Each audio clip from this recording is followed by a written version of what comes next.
A to the K. A to the K. A to the K. Coming up tonight on the Ringside Report.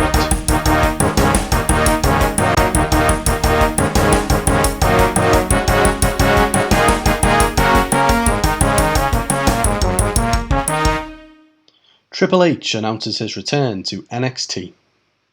Bray Wyatt files trademark for Wyatt 6.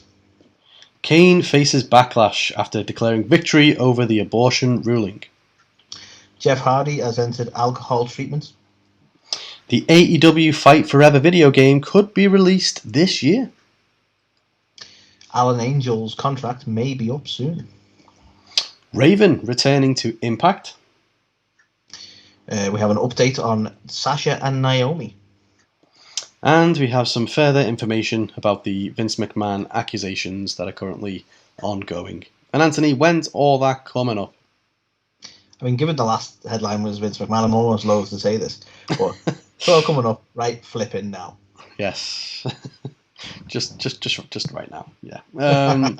So let's dip into the first one, shall we? So the man himself, Triple H, back at NXT now. Uncle Dave over at the Wrestling Observer newsletter noted that Triple H had a meeting with talent and officials at the Performance Center. When was it? Towards the end of last week. And basically, he was quoted as saying, "I'm back." But it was not made clear as to what his role will be when he says, "I am back." So speculation. Better than ever. He's going to be Bischoff. No, so is he going to be in charge of NXT? Who knows? Is he going to... Because I don't know what Shawn Michaels is doing there now. I think, yeah, it's a bit of a strange one. I think further information came out that basically Triple H was in town for a birthday or some kind of party or something like that. He stopped by, talked to everybody, dropped a line about how he was back, and then basically he couldn't say why he was back or any details like that, so that was kind of it. Now, apparently, since he's said that, nothing has really changed and everything's pretty much stayed the same, but no news came out of the NXT show from last night, so I don't know whether Triple H is running things there, whether it was still Shawn, whether he's back imminently, what does it all mean, Basil? I don't know, but yeah, what do you make of this? I mean, firstly, it's nice that he's well enough to retain in some capacity, right? Oh, definitely, yeah, without a doubt. I mean, you imagine he may be back, but you imagine he's easing back in, so it's not like he's going to come in and make some wholesale changes, and I don't think he's going to turn NXT back to what it was when he was there. You know, there's been a significant amount of time put into that rebrand, but you know, are we going to start seeing the impact of a Triple H ran show potentially? You know, everyone has their own way of doing things, so you might see it more in the production going forward. Who knows? Maybe. I mean, if it's NXT 3.0 when it's just rainbow skulls now, then that could be a nice happy medium, a bit of a balance there. But yeah, we'll see. But nice. Fair play, he's back, and yeah, glad he seems to be well enough to return in some capacity anyway. Indeed. So the next one up on the old news chopping block, Carl. Wyndham Rotunda has, or for those of you who are not familiar with the name, shockingly, Bray Wyatt, the former Bray Wyatt, has applied to trademark Wyatt 6. Now, you may recognise the Wyatt 6 cards. We reported on this a good few weeks ago that people were speculating, is he returning to WWE because isn't Bray Wyatt name trademarked, can he use Wyatt, etc., etc. And this kind of, to me, kind of points out that it's not necessarily that he's WWE bound, because he's trademarking Wyatt 6. This was trademarked on June the 21st with the United States Patent and Trademark Office. And the filing was made through Michael E. Dawkins, Carl, who the name you might be familiar with because he's dealt with a number of wrestlers' trademarks in the past. And for those who are interested, the trademark has been for hats, shirts, sweatshirts, bandanas, and hooded sweatshirts. So it seems to be on a merchandising point of view. So what do you make of this? You know, there hasn't been a lot of information about what his plans are. He keeps suggesting soon. We don't know where we're going to see him, when we're going to see him. And now we don't know sort of what character-wise we're going to see either. Like, what does Wyatt 6 mean? But I think we know that when we do see him, we know what he's going to be wearing, because he's clearly going to be wearing the Wyatt 6 fashion label. Well, he's going to be wearing a hat, a shirt, then a sweatshirt over that, a bandana under his hat. You know, all the merch. It's an interesting one, to be honest, because obviously the name you mentioned then, so that's interesting that he's worked with other wrestlers in terms of filing these trademarks. That person, it'd be interesting to know whether they were WWE or AEW guys or just random indie guys. I'm not really sure. But what an interesting thing, because typically with these kind of trademarks and the like, it's around characters and names and likenesses and things like that. So for it to be as specific to say hats and hoodies and the like, could it just be he's going into he's launching, I don't know, a clothing range or something? I know that Malachi Black, for example, he's got Black Mass clothing and stuff like that, hasn't he, going on? So maybe it's just a sideline gig. Maybe it's not even to do with him coming back to wrestling or using that as a wrestling name, because to be fair, you've got to wonder whether WWE could still come at him anyway for using the name Wyatt at all. Well, the thing with the Michael E. Dawkins name drop is I don't think he's on particularly anyone's side of the fence when it comes to a particular company, but he has spoken in the past, and he's actually been on, I'm trying to find what the show was he was on, but he's been interviewed in the past about protecting pro wrestlers' intellectual property.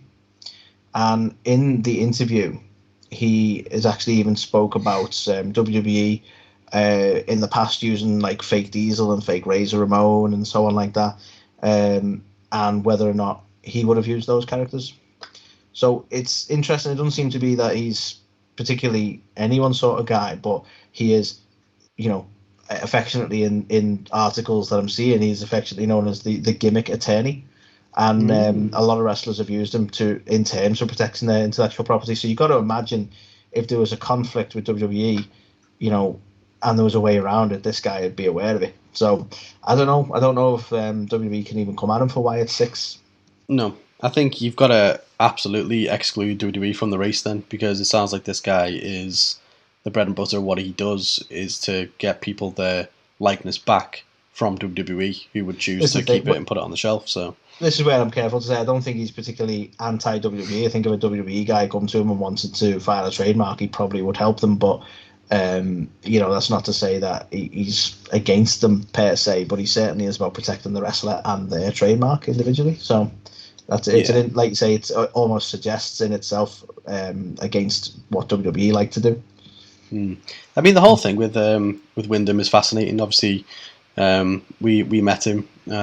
Didn't really get a chance to speak much with him, but he did speak at the convention and ultimately, around social media at that time, saying that he can't wait to get back to doing the thing he loves to do. So the fact he hasn't got back yet is interesting. So is this Wyatt 6 thing, what is it essentially? Is it going to be a wrestling personality character? Is it something else? And where is he going to end up? It seems pretty much likely, almost a dead set now, that it's not going to be back in WWE. So will it be AEW, which continues to get flack from too many ex-WWE guys, for example? Will it be the likes of Impact, or will he choose to control his narrative? Who knows? I can't imagine he chooses to control his narrative. He wants to make money. So, I kid. Well, yeah, he's on the wrong side of the man mountain that is Braun. He is a man mountain as well, that guy. Jeez, still can't get over how tall he was. But exactly.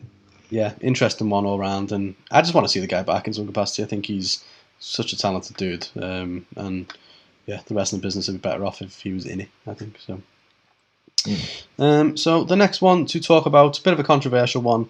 Now, we typically like to keep politics off this show, because, it's political, isn't it? People can make their own minds up about the things they choose to believe in and whatnot. However, apparently not if you live in America. Well, that's why I think we can make your mind up. We can make a bit of an exemption on this one. So, for anyone who's been living under a rock, the Supreme Court recently overturned the Roe versus Wade ruling, which basically kind of guaranteed constitutional protections of abortion rights. So that now means essentially that abortion is potentially illegal in a number of states. Now, obviously, Glenn Jacobs, formerly known as Kane, is the current mayor of Knox County in Tennessee. And on Twitter, he commented, Roe versus Wade has been overturned. This clears the way for states like Tennessee to pass stronger protections for the unborn, and it is an answer to a prayer for so many. Hashtag right to life. Hashtag victory. Which I'm going to say quite rightly has gained a lot of outrage because you can. Again, I'm not going to get into if you want to be pro-life, whatever. That's cool. I mean, I personally stand on pro-choice. So not just because at the end of the day, there's so many things which it's necessary to save people's lives and things like that. It's not always just about I've made a mistake and it was a silly one night stand and so I don't want to. It goes much deeper than that. And at the end of the day, it's someone's right to their body and what they want to, how they want to, whatever they want to do. So baffles me. But you made a comment there in what Glenn Jacobs has said about I can't remember the term you used, but it's a relief or a victory for many people, this decision. And that's the bit that straight away puzzles me. Because why is he celebrating telling other people what to do? I don't know. I know he was mayor, so that's kind of what he did anyway. But how is it a victory to go, that's brilliant, we've now set laws in place to stop other people from doing the things we don't want them to do? Isn't that totally the opposite of the land of the free? Yeah, it's absolutely shocking, to be fair. A country that's built on freedoms, there you go, is now a basic... Don't be wrong, I'm totally for, if your personal belief is that you're against it, that's fine. But there's a difference between you personally being against it and you then imposing that belief onto other people. That doesn't make sense. A lot of people are coming at it from a religious point of view, but as an example, this may, not, I don't follow other religions well enough, so I may be inaccurate in this, but people often refer to the Muslim religion, and you don't eat bacon. But you don't impose that on other people. Everyone's choice is their own choice, isn't it? It's not like they're trying to pass a law on other religious elements and go, well, that's how some people feel about it, so everyone has to do it. So I don't understand why there's so much of a religious turn in this as well. And don't be wrong, I'm all for respecting your religious beliefs, but again, it's your personal beliefs, so how can you impose that on other people? Yeah, I don't know. It's a loss of a basic human right is to choose, obviously, Thing is, from what I understand of it, and again, it's totally different in our country, so there may be more to this than I realise or than I'm aware of, but from what I've been seeing and from what you get across on the news and on media on our side of things, there's a lot of it that they just haven't really dealt with properly. One of the things I saw earlier today, they were talking about if a woman is a victim of rape, for instance, that if she chooses to have an abortion, the obviously the person who committed the rape cannot sue her for her aborting that child, but they haven't excluded that person's family members. So his the rapist's mother or father or brothers and sisters could sue the person, and it's why haven't you thought of that? That's kind of fucking stupid. I don't know. Yeah, how is that a loophole? Indeed. But yeah, it's all a bit. Yeah, I mean, regardless of our thoughts on it, ultimately, Kane tweeted this out and basically got a bit of reaction from a number of wrestling personalities, if you will. So, firstly, the DMD herself, Britt Baker, tweeted, "No wonder you couldn't cut it as a dentist. #idiot." So a little bit kind of light-hearted in a sense, but at the same time, very damning in the fact that. Basically call him an idiot for such a insensitive tweet to say victory anyway. Then Paige, who's been very vocal, or now obviously going by Saraya, is Glenn, you were an idol of mine and I sung your praises to anyone I met, but this is the biggest piece of shit take from you ever. Very disappointing that you think controlling women's bodies and taking away our rights is a victory. Which is, couldn't agree more with Paige there. And then, again, kind of similar, maybe a little bit more towards the men versus women argument here, but Gail Kim Also tweeted, "Love when men are happy that women no longer have a choice what to do with their own bodies. Same guy who is pro-guns is pro-life. Talk about being a hypocrite to the highest degree." So yeah. Sorry, that is quite funny. But it's like that. Like people are like I know we're not we're reporting the news, we're not to put our opinion on it all too much, and I'll just say it like this. So much of this argument comes from the fact that they're like, potential life is still life, and they're killing. Like, I hate when they try and put that argument. Like, they're killing babies. Like, no, they're not. Mm-hmm. Right? I don't like they're not going to legislate masturbation, are they? Well, exactly. Yeah. How dare you wipe your semen into that tissue? Yeah. And I was like, what? It was potential life. You killed potential life. But no, when it comes to like a cluster of cells, they're gonna go, that was killing a baby. It's like, no, you're saying killing a baby to make it sound more extreme to further your arguments. I think that's such a ridiculous statement. Yeah. Don't be wrong. I'm all for having some sort of regulation on how late in the pregnancy you can abort, because that is a factor. Because then, well, yeah, I mean, there's got to be a line somewhere, right? Exactly. You have got to legislate it in some way. But for me, I can't believe that it's like no abortions at all. It's like, but like you say, there are many circumstances where that might be a thing. Like, even if you're totally against people going, well, that was a mistake, I don't want to do that. Like you say, there's so many. I think they even had some heavy debate over the ectopic pregnancies. Like some of these people were still on the fence of like, yeah, if it's not the unborn baby's fault, it was born ectopic, or it was developed ectopic and outside of the womb, so why should they be aborted? It's like, because it will kill both of them. Yeah. That's I just think, right. it's one of them. The argument just doesn't make sense. At the end of the day, that's why I think I'm pro-choice about everything, essentially, because at the end of the day, not everyone's the same. Everyone's got different beliefs, and so I don't know why this should be any different. At the end of the day, they've taken away a basic human right, and it's really a terrible decision, in my opinion. So, yeah, bit of a shitty take from Kane to refer to it as a victory, regardless of your belief. I don't know. I don't think it should be viewed that way at all, personally. But hey, is what it is. And yeah, I think Kane's gone down in a lot of people's estimations, which is a shame, because I think, like you say, it's like the choice of words, and a victory would suggest he's been in this fight, hasn't he? Like you can have your beliefs on it, but he's clearly made it clear that he's like been essentially fighting against it. He classes it as a victory, so that's his perspective on it. Yeah. But what a crazy take.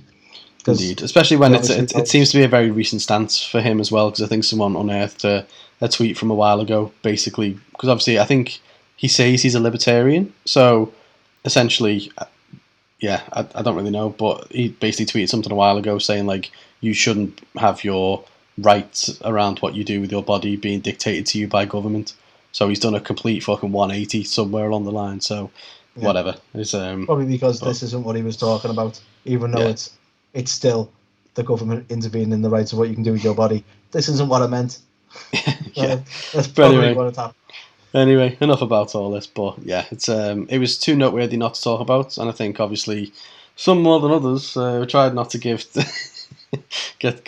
too into it, but it's one of those. I think we both very passionately disagree with the decision that was made, and I think what a shitty take from Kane on it all, which is fine if he wants to class it as a victory or whatever, but I think to then kind of gloat about it in that way, especially when he clearly has been, like, look at Paige as an example. He's clearly got along with Paige at some point in the past. I'm not saying he knew specifically what her views were on this, but he knows that she's a strong woman and someone he had respect for, and had respect for him, and he hasn't been respectful enough in his response, like you say, in almost a gloating kind of way, when it could have upset people like that. It's a shame.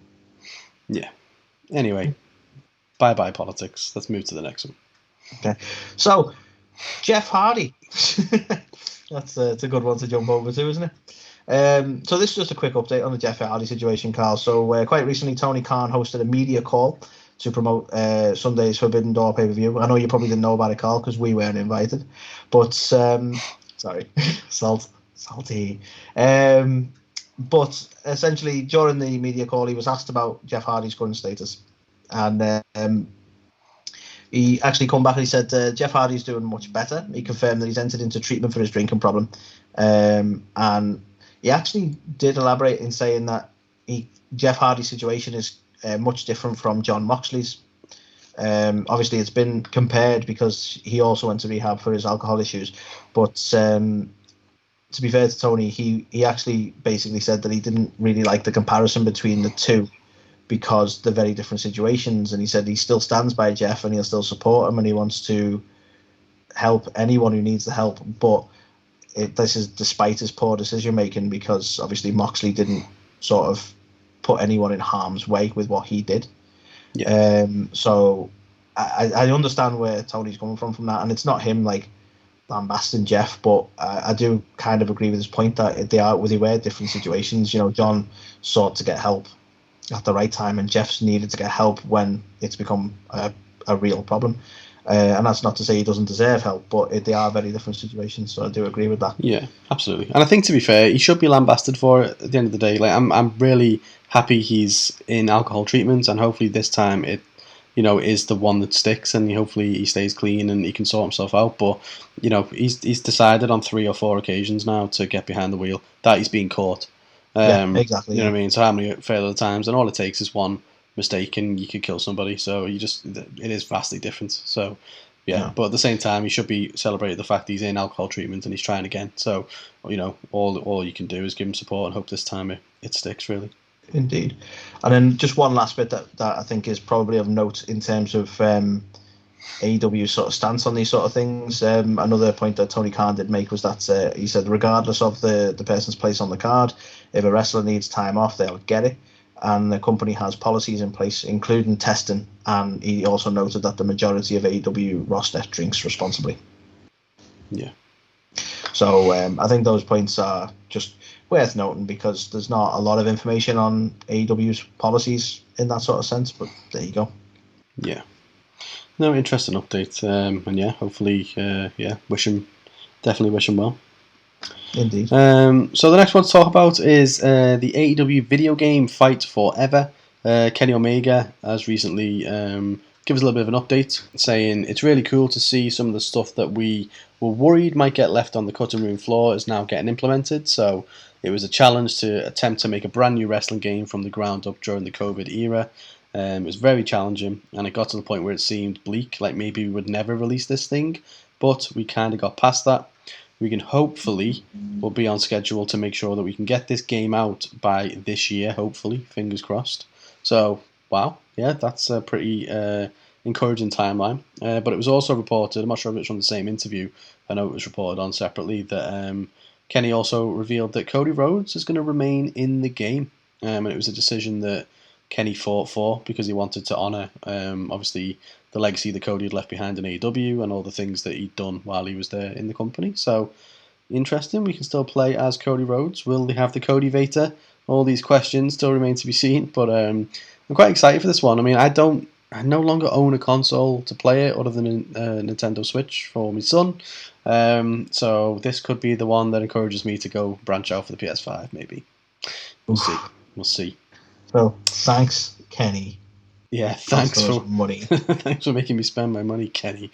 But yeah, so interesting. Excited to see how it all looks. Indeed, like we've often hoped it'd have a nostalgic feel. Obviously, it's a different company, a different roster, but in terms of gameplay, I think we both quietly hope it's got that nostalgic feel to the stuff we played as kids, and I do still quietly hope that, given the companies involved. So yeah, let's see what we get, man. This year as well. Nice. Hopefully it's good, man. Hopefully it's good. Yeah. So the next one, Carl. It seems that we've lost another member of the Dark Order. So Alan Angels is actually reported, initially noted, I think, through a Reddit thread. You love Reddit, Carl. But Alan Angels recently put up a tweet saying, excited for what's next. But on top of putting that tweet out, it was noted in the Reddit thread that he has removed all reference to AEW and changed his profile image to all black. So, there's a lot of speculation what's going on between him and AEW at the moment. Now, Brian Alvarez has confirmed that his contract did expire, but he is expected to work in AEW on a per-date deal. So this just leads us to go, well, what do we like? Is there a reason they've not come to terms on a new contract? And obviously references back to people are recalling, Stu Grayson, who is another member of the Dark Order, in fact an original member of the Dark Order, earlier this year also didn't come to terms on a new deal and has departed the company. So could this be the end of the Dark Order, and is this the last we're going to see, or not necessarily the last because we got some per date deals, but could this be Angels stepping away from AEW? Yeah, it's an interesting one. I feel like the Dark Order has been on a bit of a downward spiral for the last few months, really. There's not really much of them left. I think Anna Jay is technically not really part of that group anymore, is she? She's kind of just doing her own thing. Yeah. You don't really get much of the backstage kind of jokiness of old between the Dark Order with these little segments and stuff. I think after the whole Hangman storyline, they just kind of had nothing for them, really. And then just over time, they've just faded away, really, which is a shame. But yeah, it makes sense. I mean, in a I way, suppose it was hard to do the Dark Order without Brody, wasn't it? Really, Yeah, I love course. that they wanted to carry on paying respect to him, and I love what they did with it afterwards. But it was his faction, and sadly, I think they kept it as long as they could in that sense, really. Apologies, couldn't keep that yawn. I agree. No, I totally agree. I'm tired. But no, yeah, it's it makes sense though. I think to do the kind of pay as you play deal almost for Allen Angels, because if they are going to book the Dark Order, then absolutely. But to keep someone on a contract when the roster's massive and they're not going to get featured much, you can kind of see why. And I suppose this also frees them up a bit more as well to take more bookings and things like that. So one of those, I think it's a long time coming, really, when the roster continues to grow and grow and grow. Unfortunately, some people are going to have their contracts kind of ended and moved into this kind of we'll pay you if we book you kind of approach. So I get that. It's a shame, especially for like more of the originals, but they are where they are, and with the exponential growth they've had and the additional, of kind of talent that they've signed for probably big money, it's the only way to say sustainable, really, isn't it? So, yeah, but let's cue the amount of people who are like, how is this different to WWE releasing people? Why? Because they honoured the contract. Yes. But let's have it anyway. Let's have Twitter doing that. Indeed. So the next one's a bit of an interesting one, kind of popped up out of nowhere. So the one and only Raven has been announced as a special guest for Impact Wrestling's upcoming pay-per-view Against All Odds on the 1st of July. So this Saturday.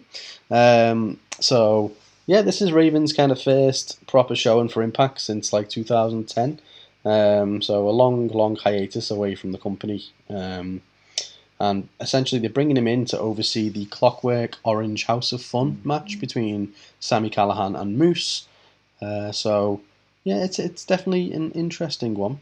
Not really much else to say about it, to be honest, but strange. I think he's been involved in either this same match or kind of a similar style match in the past, so maybe they're bringing him in for that nostalgia reason, but be interesting to see what it is. Is it just a one-time thing? Are they going to bring him in to have him do something with the company, either on screen or behind the scenes, or don't really know. But Raven's always been a cool guy, so nice to see that he's still in the biz.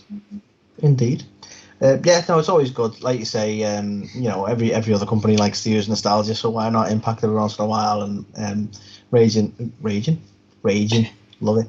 Raven is a legend, not just from Impact, but ECW legend as well. So it's always great to see him.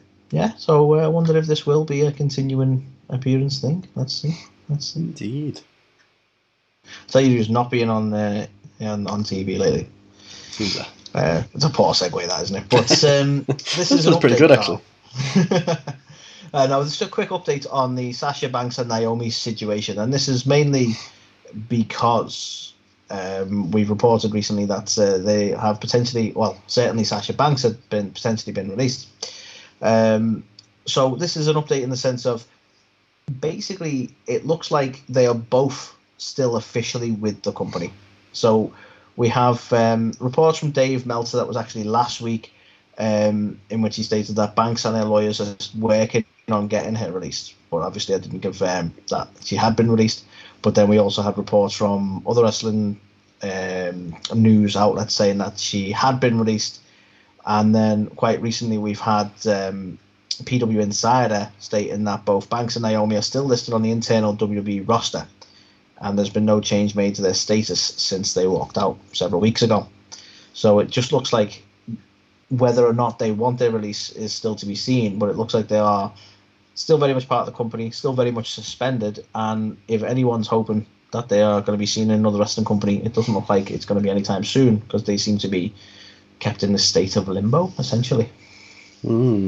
I mean, I've seen a couple of recent pictures of Sasha Banks, and she doesn't look like she is necessarily looking to return to the ring anytime soon. She seems to have adopted quite a very different look.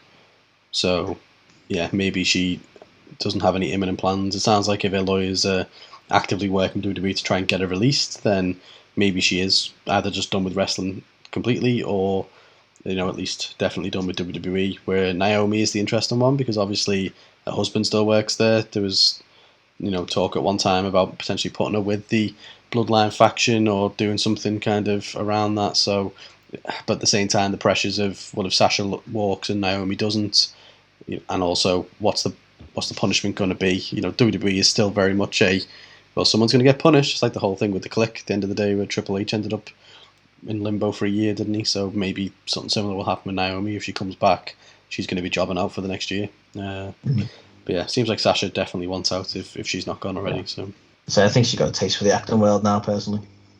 Well, exactly. There's other avenues, isn't there? So makes sense to try and explore them. Indeed. And what a somber one to probably finish on. But the Vince McMahon stuff is still very much happening. So obviously it's all very much so well reported. The recent news about Vince supposedly paying $3 million in hush money to cover up an affair, and obviously other things that happened alongside that as well. But as this investigation's been going on, and as the media attention has been kind of growing, this has led to more former allegations to kind of start to bubble to the surface again, and one in particular for former WWE referee Rita Chatterton, who had previously accused Vince of sexual assault. She was interviewed in a recent story for New York Magazine, and she was quoted as saying, McMahon won't pay for what he did to her, but the new Hush Pact allegations have given her hope that he might face consequences for something. I'm sure others will come forward because we're not the only two, she said, in reference to herself and the former paralegal. But there's not a doubt in my mind about that. So, yeah, it's all starting to kind of mount up a little bit now, isn't it? I think there's been people kind of comparing Vince to like a Harvey Weinstein kind of honestly, thing like, and stuff. We won't go into detail on the podcast, but if you read the allegation, obviously we have to say allegation at this point, made, it's not a great story. Like it's kind of difficult to read, and if it's true, and I don't want to. I hate phrasing things like this because I don't want to not believe it, but it is making an accusation to Vince, and obviously that has to be determined, or not as the case. Maybe she quite clearly said there that he won't pay for what he did to her, but it's not a comfortable story to read, and if shit like that's going on, I totally get the Weinstein comparison, and it's certainly like we've always known Vince has been, as a businessman, maybe not the nicest guy at times, but this is it's a different level of like horror in it, really.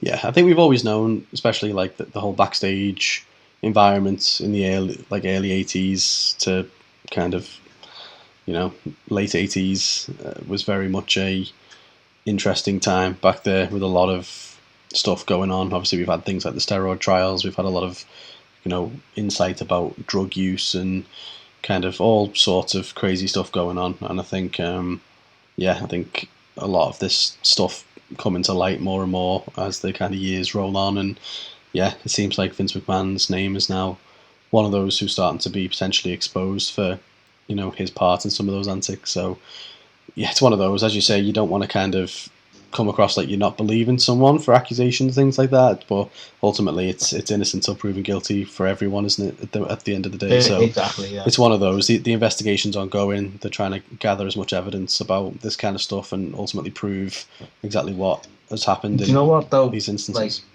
essentially the way these things typically go, like you've got the actual court element, which he's going to have his legal team fight and may or may not win.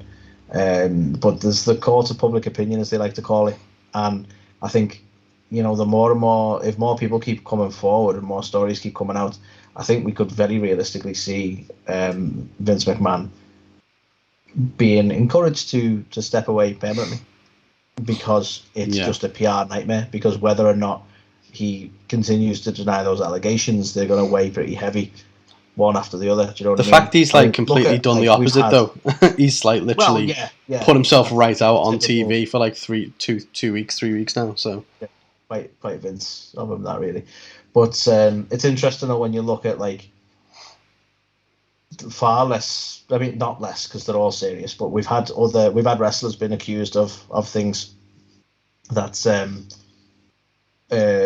similar but different to what Vince has been accused of here, and you know, they've not been convicted, but they've certainly been released. So you know, the PR element is important to WWE, and that's not just a Vince decision. That's probably, you know, an everyone decision, isn't it? So even if it's what they all decide is best for business, including Vince, it might be that this could be the last we see of Vince McMahon as a controlling part of the company and as a person in the company. It might be that that's the decision they get to, regardless of the outcome legally. Yeah, could be. All speculation, albeit, but yeah.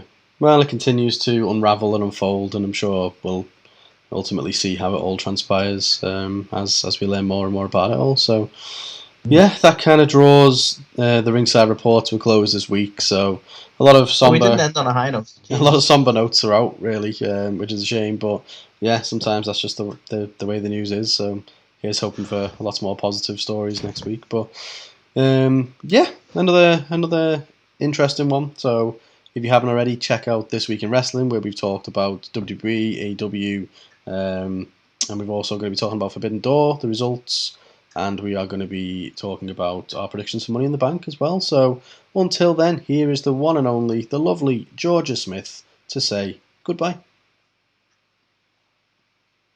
Hey guys, it's Georgia Smith here, and you've heard me on A2theK. These guys are awesome. Check it out. A2theK. A2theK.